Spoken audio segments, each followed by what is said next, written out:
Chuck Norris is afraid of a real fight. The words came through the loudspeakers of the Hong Kong Coliseum, and for a moment, 20,000 people forgot how to breathe. Steven Seagal stood center stage under the lights, microphone still raised to his lips, his Aikido gi crisp and white, his voice carrying easily over a crowd that had come expecting an exhibition, not an execution. He was 20 years old that night, fresh off a flight from Osaka, invited as a guest demonstrator for a charity gala that was supposed to showcase unity between Eastern martial arts traditions. Instead, he had just used the microphone to call out the most famous martial artist alive, sitting in the front row, not 30 feet away. Everything you've seen him do on screen, Seagal continued, gesturing toward the front row, is choreography. Real grappling, real control, real combat. That's something he's never had to face, and I don't think he wants to start tonight. For a moment, no one moved. Chuck Norris sat in the front row, in a black silk shirt, a glass of water in his hand, surrounded by students and friends, including his close training partner, who had gone rigid beside him. Chuck did not look angry, he did not look surprised. He simply lowered the glass to the small table beside his chair, set it down with no sound at all, and looked up at the stage with an expression that several people in that section would describe for decades afterward, and never quite get right. The arena, which had been buzzing with conversation and laughter only seconds before, went so quiet that the hum of the overhead lights became audible. Somewhere near the stage, a promoter's clipboard slipped from his hand and hit the floor, and the sound of it seemed to echo. Chuck Norris did not move from his seat. Not yet. But that moment didn't start there. To understand why a 20-year-old Aikido instructor from Japan would stand on a stage in front of 20,000 people and challenge the most famous fighter on Earth, you have to go back 6 weeks to a private gym in Kowloon, where two very different men first crossed paths, and where one of them decided quietly, and without ever saying it out loud, that he had something to prove. If you want to see how Chuck Norris responded, hit subscribe because what happens in the next few minutes became one of the most quietly told stories in Hong Kong martial arts history. The Coliseum held its silence for what felt like a long time, though it could not have been more than 4 or 5 seconds. In the front row, nobody spoke. The promoter who had dropped his clipboard did not bend down to pick it up. 2 rows back, a woman in a red dress had her hand pressed flat against her chest, and she stayed that way, frozen, watching the stage. His training partner leaned in slightly toward Chuck, said something too quiet for anyone else to hear, and Chuck did not answer him. He kept his eyes on Steven Seagal, who still stood under the lights with the microphone loose in his hand, the practiced calm on his face beginning just slightly to falter, the way a man's expression falters when he realizes the silence he created is not the silence he expected. Near the edge of the stage, a stagehand who had been adjusting a light stand stopped with his hand still on the fixture. A photographer in the second row lifted his camera halfway and then lowered it again, unsure whether what was about to happen was something he was allowed to capture. Somewhere above the stage, the spotlight operator made a small adjustment, widening the beam just slightly, as if some instinct told him the frame was about to need more room. Chuck Norris stood up. He did it slowly, without urgency, the way a man stands up when he has all the time in the world and wants everyone in the building to understand that. He set the empty glass down on the table beside his chair. He did not look at his training partner. He did not look at the crowd around him. He buttoned the top button of his shirt with one hand, an unconscious gesture, the kind of thing a man does before he steps into a room he has been in many times before. For a moment, no one moved. 20,000 people and not one sound. But to understand what happened in the next 90 seconds, and why Steven Seagal would spend the rest of his life rarely speaking about that night, you have to go back 6 weeks earlier to a humid afternoon in a private gym above a noodle shop in Kowloon, where a 20-year-old foreigner first walked through the door, bowed to a room full of strangers, and quietly decided that the most famous man in Hong Kong had never really been tested. If you want to know what was said in that gym, stay with this story because it's the reason everything that followed happened the way it did. 6 weeks earlier, Kowloon had the kind of heat that settled into a room and stayed there. The gym sat above a noodle shop on a narrow street where the smell of broth and frying garlic drifted up through the floorboards all afternoon, and the windows were propped open with wooden poles because the building had no other way to breathe. It was the spring of 1972, and Chuck Norris was, by any measure, the most famous man in Hong Kong. His films had broken box office records the year before. Children in the street threw kicks at lampposts and called his name. He was locked into a production schedule that left him almost no time to sleep, and those closest to him had started to notice that he had stopped sleeping anyway. Lying awake at night, running through choreography in his head, rewriting scenes that had already been filmed, certain that the next one had to be better than the last. Into this walked Steven Seagal. He was 20 years old, recently arrived from Osaka, where he had spent years training in Aikido under instructors who treated the art as something close to a religion. He carried himself the way young men carry themselves when they have spent their entire adult life being told they are exceptional and have never once been in a room that proved otherwise. He had come to Hong Kong on the recommendation of a mutual acquaintance, ostensibly to observe the local martial arts scene and make connections. He was given a tour of several gyms that week, and on the third day, someone brought him to the gym above the noodle shop, where Chuck Norris was working with a small group of students on footwork drills. Seagal stood near the door and watched for almost 20 minutes without being introduced. He watched Chuck move through the drills, fast, economical, nothing wasted. When the session ended and Chuck walked over to greet the visitor, shaking his hand and welcoming him warmly, Seagal smiled and said something that the two students standing nearest would later repeat to others more times than they could count. He said it was impressive for choreography. Chuck's smile did not change. He thanked Seagal for the compliment as if he had not heard anything else in the sentence, and invited him to stay and watch the rest of the session. If you're enjoying the story so far, hit subscribe because what Seagal said next, quietly to one of Chuck's own students, is where this rivalry truly began. What Seagal said next, he said to a young student named Robert Chen, who had stayed behind to help fold mats after the others left. Seagal lingered near the door, watching Chuck speak with two visitors near the front desk. And when Robert passed by carrying a stack of training pads, Seagal stopped him. He asked Robert almost casually how often Chuck really sparred, full contact with someone who wasn't being paid to lose.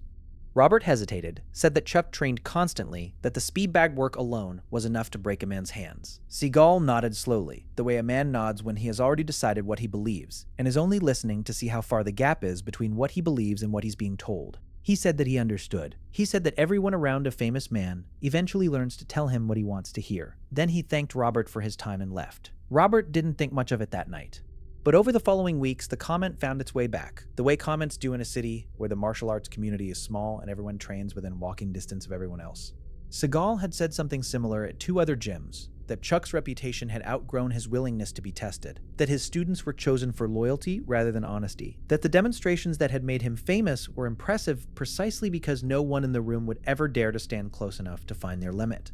By the fourth week, Chuck had heard versions of it from 3 separate people. He said nothing about it directly, but his close training partner noticed that Chuck had started ending training sessions by sparring an extra round himself, full speed, with whoever was willing. Something he rarely did anymore given his schedule. He noticed that Chuck had stopped laughing at certain jokes about his film work, jokes he used to laugh at easily. He noticed one evening that Chuck stood at the window of the gym for a long time after everyone else had left, looking down at the street saying nothing.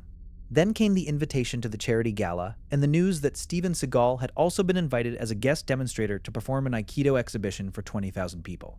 Chuck agreed to attend. He told his training partner it would be a quiet evening. He was wrong. If you want to know what happened the moment Seagal took that microphone, keep watching because what came next, nobody in that arena ever forgot. The night of the gala, the Coliseum filled faster than the organizers expected. 20,000 seats, and by the time the lights dimmed for the opening ceremony, every one of them was full.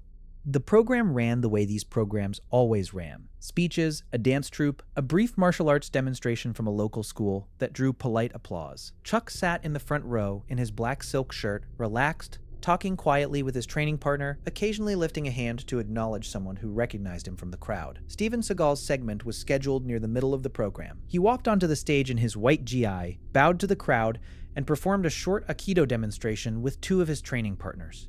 Clean, controlled, technically impressive. The applause was generous. Then, instead of bowing again and walking off, Seagal kept the microphone. He thanked the crowd. He thanked the organizers.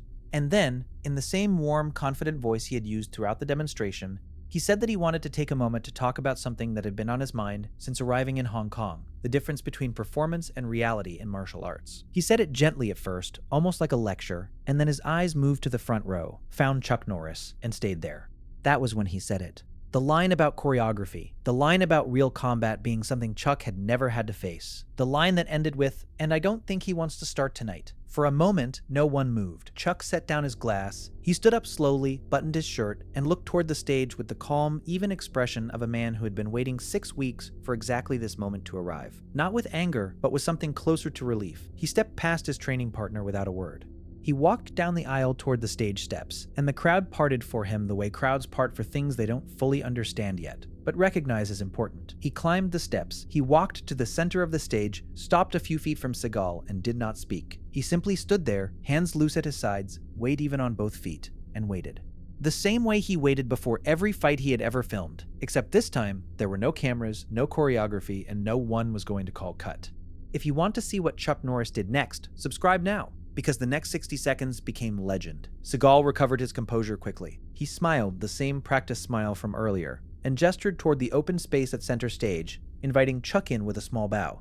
The gesture of a man performing confidence for an audience, even as his pulse climbed. Chuck did not bow back. He simply stepped forward into the open space and stopped, hands at his sides, eyes on Seagal, and waited. Seagal moved first. He always moved first. He stepped in with his left hand reaching for Chuck's wrist, the entry to a standard Aikido control technique. The technique he had drilled 10,000 times, designed to take the wrist, redirect the energy, and end the exchange before it became an exchange at all. Chuck's wrist was not there. He had shifted his weight a half step back and to the side, the smallest possible movement. And Seagal's hand closed on empty air exactly where Chuck's arm had been a moment earlier. The crowd, which had been holding its breath, let out a sound that was not quite a gasp and not quite a murmur. The sound 20,000 people make when they realize they have just watched something happen that they weren't sure was possible. Seagal reset. He came again, faster this time, both hands open, sweeping forward to trap whatever presented itself. Chuck moved inside the reach rather than away from it, closer than Seagal expected, too close for the technique to work, his lead hand already rising. Seagal's hands closed on nothing again, and in the same motion, Chuck's open palm landed against Seagal's chest. Not a strike, barely more than a touch, but placed with such precision and timing that Seagal's own forward momentum did the rest. His feet, already committed to the entry, lost their footing on the mat, and he went down. He hit the stage floor in front of 20,000 people. Chuck did not follow him down. He did not stand over him. He simply stepped back, lowered his hands, and stood exactly where he had been standing before, breathing easily, watching Seagal on the ground, with an expression that held no anger at all, only the quiet, settled look of a man who had answered a question that had been asked of him for 6 weeks, and had answered it completely. The Coliseum erupted. Seagal did not get up right away. For several long seconds, he stayed on the floor of the stage, and 20,000 people watched him stay there. If you want to know what happened after Seagal finally stood up, and what this night meant for both men in the years that followed, stay with this story. Because the final chapter is the part almost no one remembers. Seagal got to his feet slowly. He did not look at the crowd. He did not look at Chuck. He bowed once stiffly toward the audience, then walked off the stage and did not return for the rest of the program. He gave no interviews that night. In the years that followed, he would speak often about his training in Japan, his years in Aikido, his philosophy of combat, but he never once mentioned Hong Kong, 1972, or the gala or the man in the black silk shirt who had answered him without saying a word. Chuck walked back to his seat. His training partner handed him his jacket, and Chuck put it on without comment, and the program continued as if nothing had happened. Because in front of 20,000 people, that is sometimes the only way a moment that large can be absorbed, by simply continuing. Chuck never spoke about that night publicly either. Those who were there would mention it occasionally over the following years, always carefully, always in the same quiet tone people use when describing something they know sounds unbelievable, but watched happen with their own eyes. There are men who spend their lives telling the world how dangerous they are. And there are men the world already knows. On a stage in Hong Kong for 60 seconds in 1972, the difference between the two stood in plain view of 20,000 people, and only one of them ever needed to say a word. If this story moved you, subscribe for more legends from Golden Era Hollywood and beyond.